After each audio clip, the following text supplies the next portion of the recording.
You think you know the grandeur of ancient Egyptian pharaohs, their golden tombs, their divine rule. But what if I told you their power was soaked in blood? Hidden beneath the polished hieroglyphs lies a darker truth, secret rituals so brutal that they were erased from history. These weren't just ceremonies, they were desperate acts to cheat death itself. And the worst part? The victims were closer to the pharaohs than anyone dared to admit. Before we begin, tell me, where are you watching from right now? Drop a comment with your name, your city, and the time. Let's see who's gathered here to uncover what history tried to bury. The rituals we're about to expose weren't in temple scrolls or public records. They happened in shadows, where even the gods might have looked away. Stick around. What comes next will change how you see the pharaohs forever. The statues show them serene, eternal, god-kings bathed in sunlight. Temple walls depict perfect order, pharaohs receiving divine approval. This was the narrative carved into stone for eternity. But chisel marks don't tell the whole story. Every inscription, every monument served a calculated purpose 3,000 years ago, just as political campaigns do today. The pharaohs didn't just rule, they engineered belief. They commissioned art where enemies cowered, floods receded at their command, and gods embraced them as equals. The labor alone was staggering. Quarries drained of limestone, armies of sculptors paid to immortalize lies. Take a look at those scenes of the ceremony. The temple reliefs show priests anointing pharaohs, but never what happened before sunrise. The scrolls detail offerings of wine and bread, but skip the whispers in underground chambers. This wasn't omission, it was policy. Surviving administrative tablets reveal strict controls over scribes. Certain truths weren't recorded, they were rehearsed. The contrast was deliberate. Public rituals followed rigid scripts, orderly processions, chants timed to the flooding of the Nile. But in the palace's inner sanctums, no witnesses, no records. Just torchlight flickering on walls stained darker than lapis lazuli. The few surviving clues suggest these private rites weren't about maintaining cosmic balance. They were about terror. Consider the tools archaeologists unearthed in a hidden annex of a Theban palace. Bronze blades too small for battle but precise enough for ceremonial work. Jars labeled with glyphs for purification, still smell of iron after millennia. These weren't props for a public spectacle. They were instruments for a butcher's trade dressed up as theology. The justification was always the same. Egypt's survival depended on the pharaoh's divine connection. Without these acts, the crops would fail, the river would dry, or so they claimed. But examine the records of one 5th dynasty pharaoh's reign. The same year his son vanished from court documents, the Nile flooded exceptionally high. Coincidence? Not to the scribes who suddenly praised the king's miraculous intervention. This was the brutal calculus hidden beneath the gold leaf. Every plea for divine favor required proof of devotion, proof written not in ink, but in hemoglobin. The more extreme the offering, the louder the gods would listen. And the victims? They had to matter enough for the sacrifice to sting. So why does mainstream history still frame these rulers as enlightened sovereigns? Because their propaganda worked too well. We admire their pyramids but ignore the ledgers listing missing laborers. We translate their poetry but skip the palace cellar inventories. The truth is etched in the gaps between official records, but to see it, you must ask what the stonework insists you overlook. What scars were smoothed away before the artisans set their tools down? What screams were drowned out by hymns? Behind those serene golden masks lurked rulers who knew a darker truth. Divinity isn't given, paid by someone else. It's taken. The priest spoke of blood as sacred ink, a divine signature binding earth to the afterlife. Papyrus scrolls describe it as the currency of gods, more potent than gold or incense when bargaining with the unseen. But these poetic metaphors concealed a brutal reality. You won't find the details in temple inscriptions, but dig deeper. Burial chambers of high priests contain clay jars labeled with the hieroglyph for life force, their interiors etched with rust-colored residue that still stains fingers 3,000 years later. The implements tell the truth. These texts won't. Archaeologists cataloging a forgotten storeroom near Abydos found crescent-shaped blades with handles wrapped in linen, not the ceremonial flint knives displayed in museums, but tools sharpened to surgical precision. Beside them lay shallow bronze basins with spouts, designed not for washing but for careful collection. These weren't artifacts of symbolic worship. They were the utensils of a practiced craft. Consider the math hidden in temple inventories. One ledger from the Middle Kingdom lists 7 vessels of the red tribute delivered to the palace during a drought. Another records the sudden promotion of a royal cupbearer coinciding with the disappearance of 3 scribes from court records. The numbers never add up unless you account for the unrecorded variable, the human cost behind each ritual transaction. Divine favor required measurable proof of devotion, and nothing proved loyalty like irreversible loss. The logic was clinical. Blood held power because it couldn't be taken back. Unlike land or gold, once spilled, it became permanently the god's property, a non-refundable deposit toward immortality. Wall paintings show pharaohs offering jewels or grain to deities, but the real contracts were signed in arterial spray. A vizier. His tomb inscription boasts how he sealed the pact forever during a single night in the sacred precinct. The glyph for forever here is carved over what modern imaging reveals was originally the word screaming. This wasn't superstition. It was political calculus. When harvests failed or enemies advanced, the people expected results. The pharaohs knew abstract prayers wouldn't satisfy them. Only visceral, unforgettable acts could demonstrate their direct line to the divine. A royal aide's sudden disappearance, followed by Nile floods rising exactly on schedule? That wasn't a coincidence. That was theater engineered to shock and awe. The priesthood justified it through cosmic accounting. Every drop of blood spent was a down payment against chaos. Scribes tracked these transactions like merchants logging debts, with one difference: the ledgers balanced in lives rather than coin.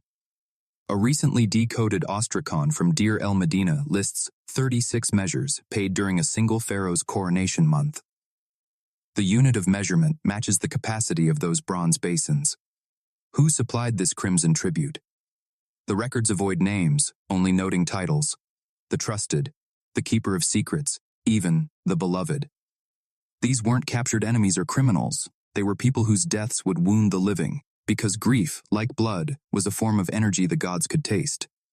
So why cling to such horror? Because power built on spectacle can't afford restraint.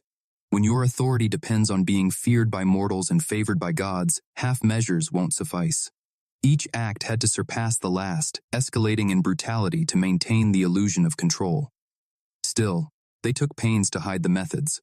The same hands that wielded the knife also scrubbed the floors afterward, which raises the question, what exactly did those hands have to do when no one was watching? Temple reliefs show priests handling offerings, attendants carrying trays, carefully staged scenes suggesting delegation. But private chambers in royal tombs exhibit worn handles sized for a ruler's grip, not a priest's. Wall paintings in a hidden annex of Seti Warren's temple depict a lone figure in the blue war crown performing an act too damaged to see clearly, but the posture is unmistakable. This wasn't symbolic participation. The pharaohs got their hands dirty. Consider the physical toll. A recently analyzed royal mummy from the 18th dynasty shows unusual wear patterns in the right shoulder and wrist joints, consistent with repetitive downward thrusting motions. Forensic anthropologists noted identical bone stress in 3 other rulers' remains. These weren't battle injuries. The angle of wear suggests ceremonial activities, possibly involving sustained pressure against resistance. Connected to this, investigators found grooves cut into the base of a shrine in Amenhotep III's palace. Grooves that perfectly channel liquid toward collection points. The act itself left traces even through the sanitized records. One passage from a sand-scoured stela describes how a pharaoh took up the flint himself during a critical ritual. The verb used implies direct contact, not supervision. In another case, a recovered medical text prescribes a salve for palms burned by sacred work. Recipes for similar ointments appear in palace inventories alongside orders for fresh blades reinforced with copper wire, material meant for tools that required both durability and grip. Eyewitness accounts survive in fragments. A scribe's hurried note on a pottery shard mentions how a royal guard collapsed after being stationed too near the place of silencing. Guards were hardened men. What could make one faint? Another artifact holds clues. A linen bundle from Tutankhamun's tomb contained gloves reinforced with leather palms, their fibers saturated with residue that tests positive for both hemoglobin and royal perfume oils. The message was clear. This ritual required personal investment beyond mere presence. The psychological burden surfaces in unexpected places. Analysis of Ramses III's mummy revealed tremors in his dominant hand, signs of a neurological condition possibly triggered by repeated trauma. Temple astronomers noted in their logs that lunar observations were often delayed because the king was unsettled on certain nights.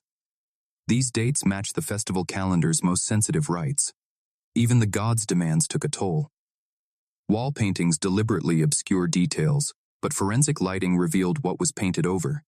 In one chamber, restorers found smeared fingerprints in dried pigment, adult male handprints pressed directly onto scenes of ritual offerings. The prints matched the span of Akhenaten's surviving funerary statue. Someone wanted personal proof of participation immortalized beneath the official imagery. Consider the ceremonial apron found in a secret compartment beneath Hatshepsut's temple. Its gold plating shows scratch marks radiating from the center, as if gripped repeatedly under tension. Laboratory recreation determined that these patterns only occur when the wearer kneels over a struggling subject. The implications rewrite everything we assumed about passive priestly intermediaries. These rulers didn't just command bloodshed, they enacted it. Their fingerprints are on the knives. Their DNA is in the stains. What does that say about the nature of absolute power?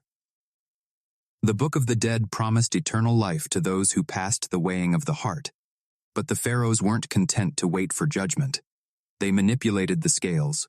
Ritual texts speak of spells to trick gatekeepers, charms to bribe gods, yet the most powerful magic required payment in flesh and blood. A recently translated papyrus from Bubastis details an named king's nighttime ceremony where he forced ankle-deep in liquid darkness while attendants hold bowls that modern spectral analysis confirms contained organic compounds matching human tissue. This wasn't mythology.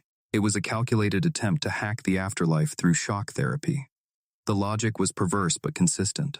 Since death itself couldn't be defeated, they sought to confuse it. Mummification preserved the body as a decoy, while blood rituals created distractions in the spirit realm. Tomb inventories list amulets stuffed with menstrual cloths and vials of royal blood, talismans designed to draw underworld attention away from the pharaoh's vulnerable soul. The scale of manipulation became clear when archaeologists uncovered a hidden annex beneath Djoser's pyramid. Inside were dozens of sealed jars containing mummified remains of dwarf civilians. Medical scans showed their bones had been systematically broken post-mortem to mimic the king's own childhood injuries. A surrogate army of flawed vessels, sacrificed to absorb divine wrath meant for the ruler. Court physicians left clues in their records. One healer's notes described treating a pharaoh for night terrors, following particularly brutal ceremonies. The prescribed remedy? Further sacrifices to balance the celestial books. The treatment failed. The ruler reportedly screamed himself hoarse, begging unseen figures to take the others instead. Carbon dating of embalming resins reveals a chilling pattern. During political crises, mummies show exponentially higher concentrations of rare spices imported at ruinous cost. These weren't preservation efforts, but emergency measures, attempts to chemically overwrite the odor of death that might attract vengeful spirits. Even in burial, they kept cheating. The most damning evidence comes from two nearly identical sarcophagi found in a collapsed tomb, near Luxor. One held the expected royal mummy, but the other contained a perfect anatomical replica crafted from resin-soaked bandages. CT scans revealed meticulously placed animal bones inside the dummy's chest cavity, an artificial heart designed to fool the gods while the real organ supposedly rested safely elsewhere. The irony is thick enough to smell beneath the natron salts. These rulers spent lifetimes amassing fortunes to bribe underworld gatekeepers, only to end up preserved beside counterfeit corpses. Their entire immortality project was built on a paradox.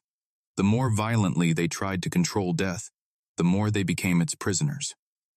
Now consider the workers who disappeared during pyramid construction projects. Official counts always came up short, but the missing weren't just casualties of harsh labor. Payroll records from Giza show clusters of workers suddenly marked reassigned during celestial events. Their tools were found neatly stacked, as if they'd stepped away momentarily. Perhaps the ultimate joke was on the pharaohs themselves. Modern DNA tests reveal that many royal mummies show accelerated telomere degradation. Their cells aged decades beyond their years. The stress of playing God left biological scars even their embalmers couldn't mask. So how did archaeologists finally piece together these desperate stratagems? The answer lies in the things they tried hardest to destroy. The palace archives didn't just omit these rituals, they actively erased them. Scribes employed a specialized vocabulary when recording sensitive ceremonies, using glyphs that could be scraped off without damaging the underlying papyrus. Archaeologists found palimpsests in the Ramesseum, where original accounts of night vigils had been overwritten with inventories of temple linen. The edits weren't careless. Forensic analysis shows scribes used rounded bronze tools to remove ink without tearing fibers, a technique requiring training and precision. Court poetry celebrated pharaohs as enlightened rulers, but treasury records lists payments to workers for cleaning the red chamber, alongside orders for imported sandalwood to mask odors. Another details the replacement of floor stones in a royal courtyard after they became stained beyond bleaching. The systematic nature becomes clear when comparing multiple dynasties' records. Every 70 years, roughly 3 generations, construction crews repaired the same hidden basement corridors in Memphis, always during the same lunar phase. The priesthood's role extended beyond mere secrecy. Temple libraries held parallel sets of scrolls, polished copies for public display, and cipher texts written in disappearing ink on the reverse sides. Chemists analyzing a cache from Edfu discovered that the blank backs of ritual manuals contained traces of a vinegar-based solution that darkened when heated. Applied carefully, this created temporary legible text that faded after reading. The method was ingenious. Sensitive information could be transmitted without leaving evidence. Destruction wasn't limited to documents. Statues depicting certain New Kingdom rulers have chisel marks indicating deliberate removal of their left hands, the hand used to wield ceremonial blades. In Saqqara, workers filled an entire underground gallery with broken ritual vessels, each carefully smashed to obscure the residues inside. Modern spectrometry still detected hemoglobin molecules bonded to the ceramic matrices. Even casualties were disguised. A mass grave near Abydos contains skeletons showing signs of ritual trauma, buried beneath a layer of battle casualties to explain their injuries. The truth survived through accidents. A sandstorm buried a scribe's waste pit at Deir el-Medina, preserving ostraka that should have been washed clean for reuse. These scraps mention the weeping that must not be heard during royal ceremonies. Elsewhere, a builder mistakenly sealed a toolkit inside a pyramid wall. Its leather straps bore dark fingerprints that DNA tests linked to the royal lineage. Modern technology cracks their codes. Multispectral imaging resurrected scorched papyri from a bonfire at Karnak, revealing inventories of heart bundles prepared for underworld bribes. Ground-penetrating radar detected hastily filled chambers beneath 6 dynasties' burial sites, each containing animal mummies with human organ bundles secreted inside. The ultimate irony? Their obsessive record-keeping defeated them. A tax assessor's ledger from the 19th dynasty notes the suspicious disappearance of 14 Nubian dancers from palace rolls, the same month a desert shrine received 14 gold-capped canopic jars. The pattern reveals itself in what they feared most. Workers repairing Thutmose III's mortuary temple uncovered a sealed chamber behind a false wall. Inside were wax figurines of scribes with their hands severed, surrounded by jars of powdered hematite, a symbolic execution of anyone who might record the truth. Yet beneath the figurines, someone had scratched a single sentence in tiny hieroglyphs. The sand remembers what men forget. Now consider who terrified them enough to warrant such measures. The temple walls celebrate some pharaohs while omitting others entirely. Not just erased, but damned from memory. Yet certain rulers left behind traces too blood-soaked to fully conceal. Take the case of a 5th dynasty pharaoh whose mortuary complex contains an anomaly. Beneath the celebration reliefs, workers scratched frantic tally marks into the stone. Infrared scans show these counts match missing courtiers from palace records during his reign's final years. His successor went further. Archaeologists found his burial chamber surrounded by 72 concealed niches, each holding a single severed hand mummy, fied with gold wire, Trophies from those who'd served the crown in darkness, according to a fragment across the metacarpals, suggesting systematic collection rather than battlefield spoils. Then there's the heretic king. His reforms weren't just religious rebellion, but ritual escalation. Where previous rulers used animals as symbolic victims, his abandoned capital contained mass graves of Nubian captives with slit throats and missing organs. Storage jars nearby bore labels naming his daughters as conductors of the rite. Forensic analysis confirmed the viscous residue inside contained both royal and Nubian DNA, a grisly mixing of bloodlines meant to renew the sun, per surviving fragments of his banned hymns. The Middle Kingdom offers the clearest evidence. One pharaoh's pyramid complex included sealed chambers packed with hundreds of canopic jars far smaller than human proportions. CT scans revealed they held fetal remains wrapped in royal linen, each bundle accompanied by a clay token marked with a noble house's emblem.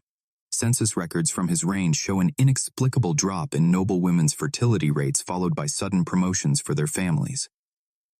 But perhaps most telling are the tools with royal fingerprints. During restoration work on a 6th dynasty ruler's funerary temple, conservators noticed unusual wear patterns on a ceremonial flint knife displayed in its shrine. UV light revealed pores and ridges and darkened residues on the handle, matching the pharaoh's own mummified fingerprints. The blade's edge showed repeated sharpening, unnecessary for display items, but essential for instruments seeing regular use. The worst atrocities hide in plain sight. A set of royal sandals from a 12th dynasty tomb initially seemed decorative until museum staff noticed the soles.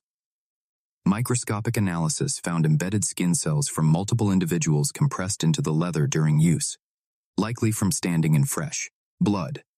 The accompanying inscription boasts of treading upon enemies, but the cellular evidence tells a different story. These particles came from repeated exposure to coagulating human blood, not battlefields. Then there's the curious case of a New Kingdom queen's burial. Her canopic jars contained not just organs, but folded linen strips soaked with 8 different blood types, one matching her poisoned son. The accompanying text celebrates her as protector of the dynasty's flame, but the biochemistry suggests a more sinister sacrament. These rulers shared one grotesque innovation: personal involvement. Where earlier dynasties delegated ritual violence, they plunged their own hands into the act, sometimes literally. The psychological toll surfaces in their mummies' stress fractures. The temples abruptly altered inscriptions, replacing merciful with mighty. So why did this brutality spike during certain reigns? Look to the sky. Astronomical records show these rulers governed during celestial events, comets, eclipses, that priests interpreted as divine displeasure. Their solution? Double the stakes.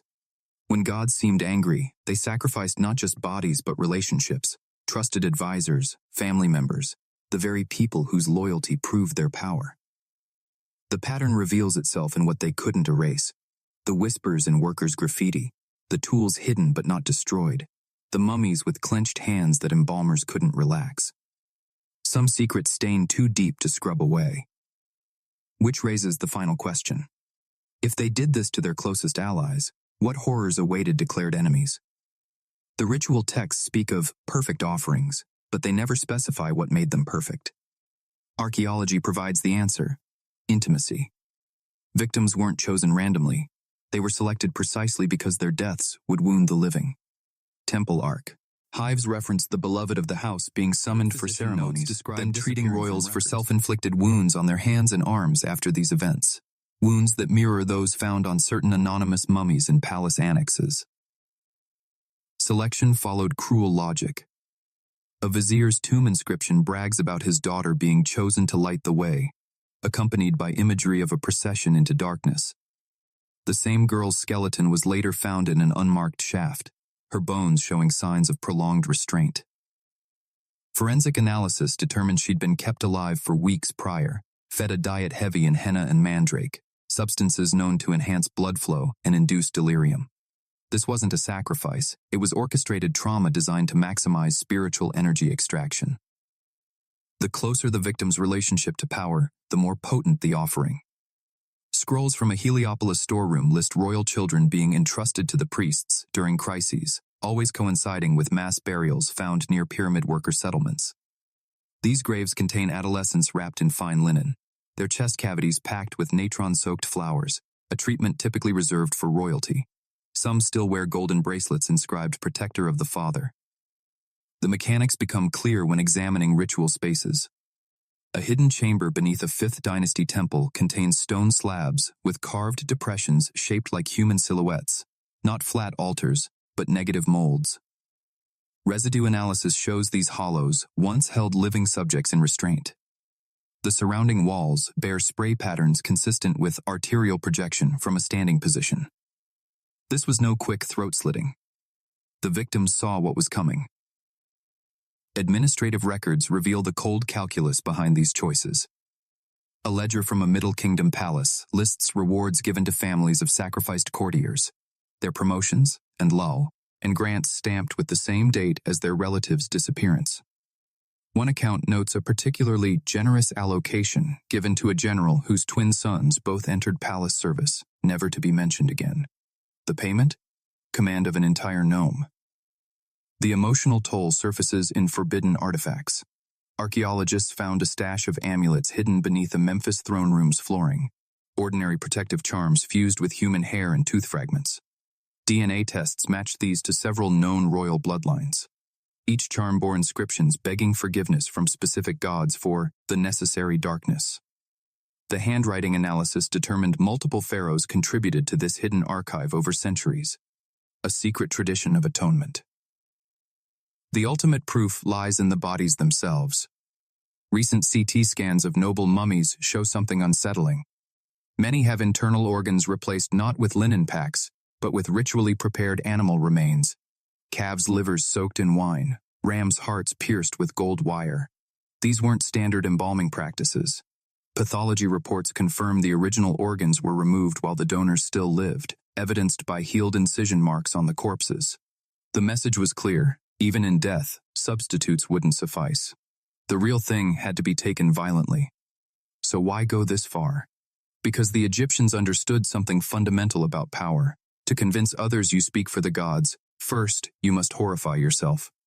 The more costs you personally incur, the more believable your divine mandate becomes. And nothing costs more than sacrificing those who trusted you most. Now consider what this means for those elaborate public rites we see on temple walls. Were they performances meant to disguise the real ceremonies happening elsewhere? The temple courtyards brimmed with orderly processions.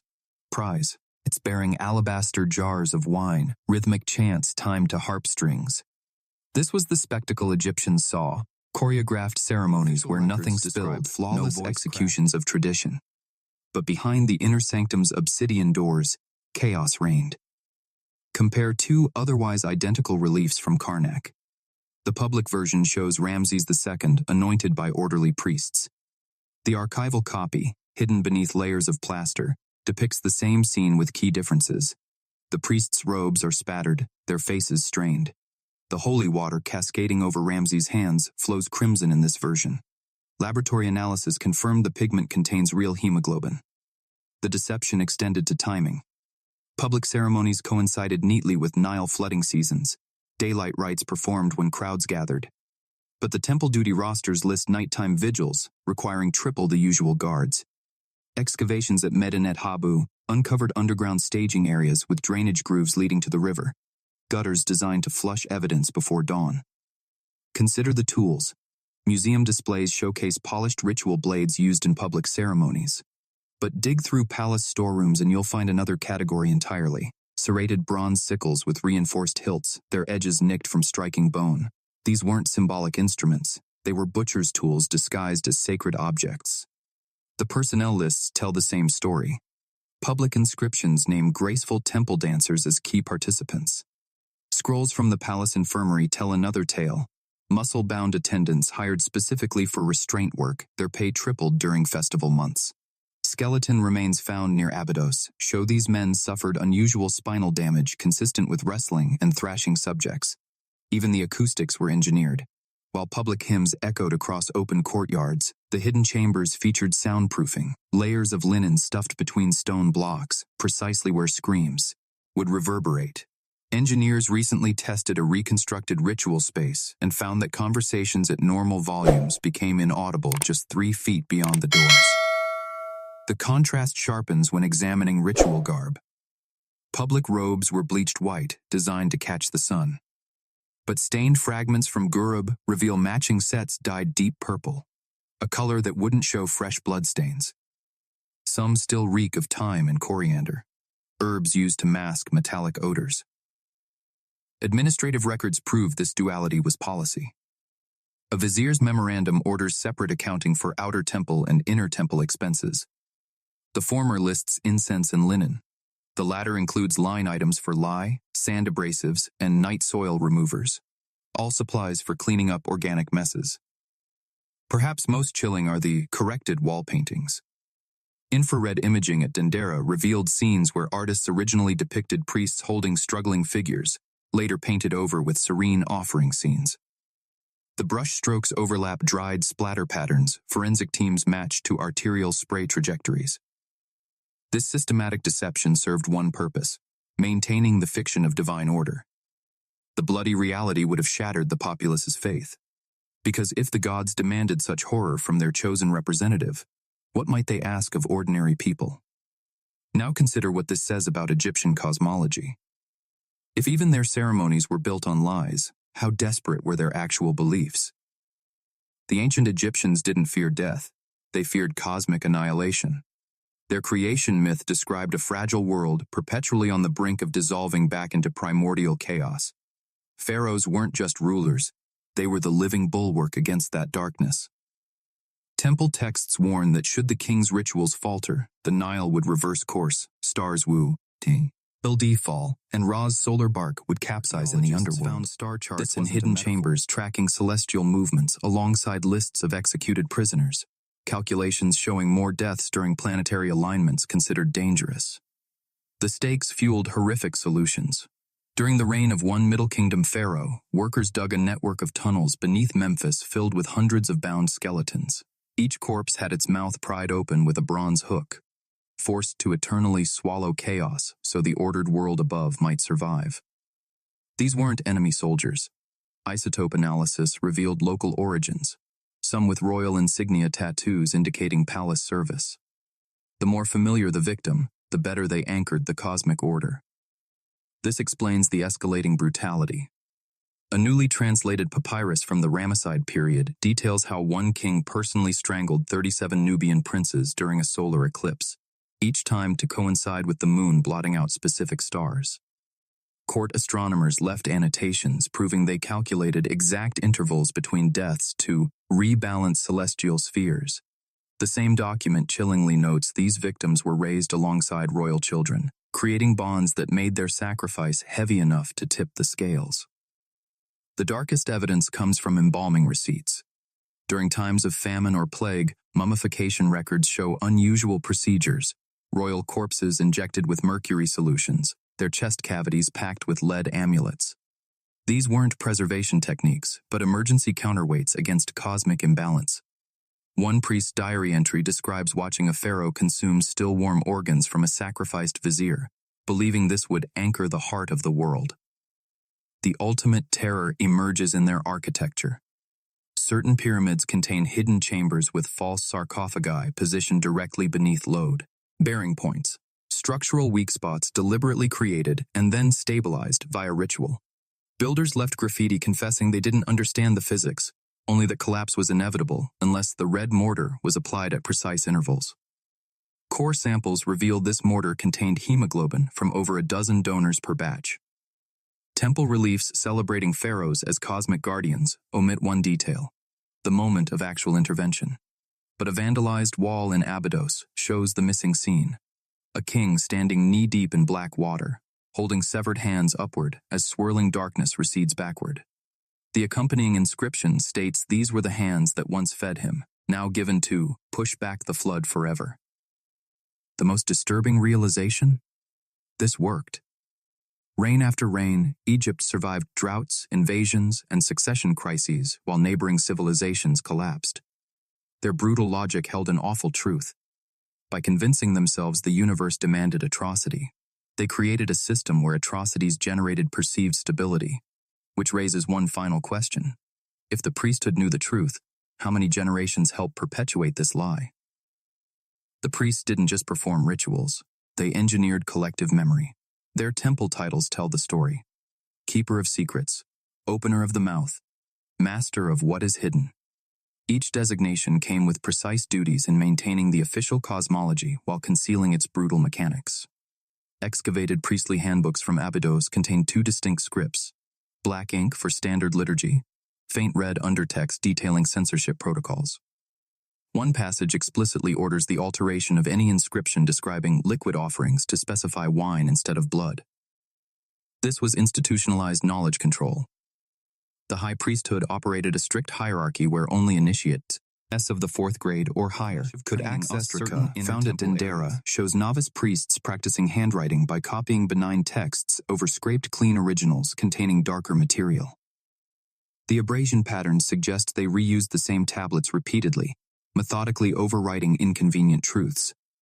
Their loyalty wasn't to the truth, but to continuity. When archaeologists unearthed a secret archive beneath the Temple of Amun at Karnak, they found ledgers documenting systematic alterations. One entry records the removal of 12 wall blocks depicting a particular New Kingdom rite, replacing them with scenes of harvest festivals. Another lists payments to artists for correcting tomb paintings, 7 deban of copper per altered figure. The ledgers span 6 dynasties, proving this was a permanent bureaucratic policy, not isolated incidents. The covering hands extended beyond papyrus and stone. Medical texts from the priest-physicians of Sekhmet show they developed specialized treatments for ritual participants: sedatives to dull victims, stimulants to prolong agony when required. A papyrus from the Turin Museum details a poultice made from lotus and poppy to quiet the chosen without marking the skin. These weren't healers serving life, but technicians calibrating suffering. They protected the system because it protected them.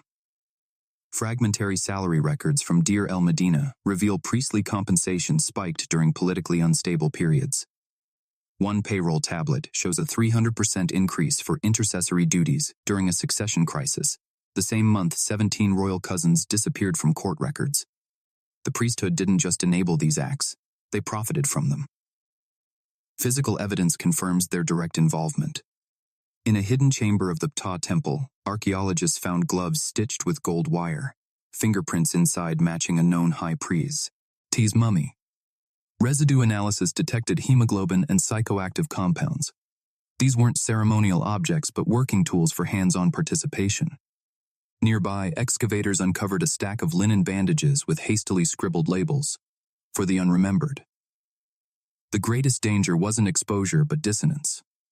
A rare personal letter between two priests, preserved in dry rubble, confesses unease about carrying the darkness. Yet the writer concludes it's necessary because the people cannot bear the sky's true weight. This admission reveals their ultimate rationale. Not belief, but paternalistic control. They guarded the lies to prevent societal collapse. Now, recent imaging technology catches their redactions mid-act. Multispectral scans of the Edifu temple walls show where pigment was scraped away to alter a ritual scene. The original depicts 3 priests holding down a figure, while a 4th, wearing the Pharaoh's crown, makes an incision. The hieratic caption they attempted to erase reads, "The naming must happen while the heart still speaks." These discoveries force a reevaluation of temple complexes. Those soaring columns and perfect symmetries weren't just tributes to gods. They were camouflage for what happened in the warren of underground chambers beneath them. The priests didn't merely serve the system. They were its librarians, its janitors, its mechanics. Which brings us to the silent witnesses. Even they couldn't erase the tombs themselves. Because while priests controlled records, the dead don't lie. And some secrets were buried too deep even for professional forgetters to reach. Beneath the polished sarcophagi and gilded masks, the dead kept their own records. Recent excavations at Saqqara uncovered a noble's tomb with unexpected modifications. The burial shaft walls were covered in crammed hieratic script, not prayers but meticulous counts of royal rituals. The scribe had written sideways in margins, between lines, even upside down beneath ceilings, notes naming specific attendees at ceremonies involving the wet smoke, a phrase chemists now link to vaporized blood residue found in nearby incense burners. Technology is cracking that which the ancients thought was permanent. When researchers CT scanned a seemingly untouched 18th dynasty coffin, they detected a hidden compartment beneath the mummy's back. Inside lay 7 papyrus sheets pressed thin as onion skin, listing names of sacrificed servants alongside lunar calendar dates. Cross-referencing temple records showed these were palace staff who supposedly retired to country estates. The ink contained trace metals matching royal signet rings, evidence that the list was compiled under direct supervision. Floor deposits tell brutal truths. A team analyzing dust from a forgotten Amenhotep III burial chamber found microscopic layers alternating natron salts with entirely different crystals. Mass spectrometry identified them as crystallized hemoglobin mixed with royal embalming unguents. The pattern suggests routine cleaning interrupted by fresh stains too stubborn to scrub away. The worst concentration appears near a false door, the ritual threshold between worlds, where liquid pooled deeply enough to seep between floor stones. Even jewelry held damning secrets. Museum conservators examining a Middle Kingdom princess's collar noticed odd discoloration inside the gold beads. Fiber optic cameras revealed that each hollow orb contained shredded papyrus fragments. Reassembled, these proved to be autopsy reports on adolescent males, noting cause of death as passage rites and detailing organ removal techniques matching those in royal mummies. The princess wore these deaths around her neck. The most damning evidence comes from the workers who built these tombs. A shaft at Deir el-Medina yielded ostraca scribbled with shift reports mentioning the Weeping Chamber, a site now identifiable as a crypt beneath Merneptah's mortuary temple. The work logs specify orders for extra sand deliveries after certain ceremonies, always preceded by shipments of heavy wine that residue tests prove was sedative-laced. One scribe's casual note mentions covering a colleague's ears during the loud hours. Sealed chambers also preserved things never meant to be saved. Infrared scans of a 13th dynasty pyramid's foundation revealed animal skins wrapped around structural beams. When unwrapped, they proved to be human skin. Flayed backs tattooed with royal insignias, carefully tanned and stamped with treasury seals. These weren't enemy trophies. DNA matched them to known royal bodyguards whose burial records claimed they died peacefully in sleep. Perhaps most unsettling are the corrected mummies. Recent re-examinations of noble burials found subtle but systematic mutilations. Tongues removed via the throat to leave mouths pristine, fingernails extracted from beneath rather than clipped. These weren't robberies. They were staged to conceal the cause of death while allowing a full ceremonial presentation. One vizier's mummy showed healed fractures in his jaw, consistent with being gagged long-term before death. But the ultimate witnesses are the tombs we almost missed entirely. Radar surveys near the Valley of the Kings detected unnatural voids that turned out to be rush burial shafts. Unlike the grand tombs, these held nameless mummies stacked like firewood. Yet forensic analysis revealed costly resins in their bandages and gold leaf flecks in their hair. Individuals afforded royal treatment without royal remembrance. Their teeth show the same distinctive dental work as contemporaneous princes. Their bones similar childhood malnutrition patterns. These aren't anomalies.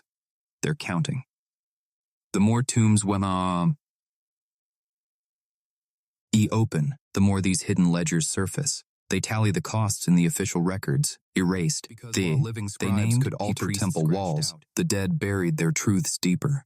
And now, 3,000 years later, those truths are climbing out of the dark. Which forces us to ask, what else might still lie buried beneath Egypt's golden glory? What we've uncovered rewrites history's ledger. Those golden artifacts and towering monuments weren't just testaments to power. They were distractions from the machinery sustaining it. Modern imaging and forensic tools have exposed the cracks in Egypt's grand narrative, revealing a civilization where divine authority demanded repeated horrors disguised as piety. This isn't just about ancient rulers. It's about how power constructs its own reality. The same patterns echo through empires across millennia, sacred ideologies justifying atrocities, elites erasing inconvenient truths. The difference? We have tools the priests couldn't imagine, and responsibilities they avoided. Ask yourself, what other golden lies await exposure?